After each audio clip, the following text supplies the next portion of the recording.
அன்பு வணக்கங்க. நான் நீண்ட நாட்களுக்கு பிறகு ஒரு படம் இயக்கி நடிச்சிருக்கேன். அந்த படத்து பேர் வந்து கவுண்டம்பாளையம். ஸோ இந்த படம் வந்து முழுக்க முழுக்க கோவை பகுதியிலே எடுக்கப்பட்டது. அதனால இந்த கொங்கு மண்டலம், அது மட்டும் இல்லை, குறிப்பாக கோவையினுடைய காவல் தெய்வமாக மதிக்கிற அம்மன் கோணியம்மங்கிட்ட வந்து மனசார வேண்டிக்கிட்டு இந்த படத்தினுடைய ரிலீஸ் தேதியை அறிவிக்கிறேன். வர்ற ஜூலை 15 இந்த படம் ரிலீஸ் ஆகும். ரொம்ப ஒரு நல்ல படம்.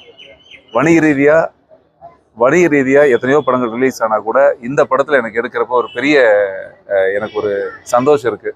என்னென்னா, இது ஒரு பெற்றோர்களுக்காக, ஒரு பெண் பிள்ளைகளுக்காக, அதுவும் நாடக காதலை மையப்படுத்தி எடுக்கப்பட்ட இந்த படம் கட்டாயமாக அது மக்களுக்கு ஒரு விழிப்புணர்வு படமாக இருக்கணுங்கிறதுக்காக இந்த படத்தை நான் இன்னைக்கு அம்மன் காலடியில் சமர்ப்பித்து அது உங்களுக்கு சொல்கிறேன்.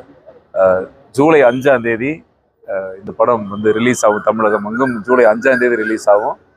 கட்டாயமாக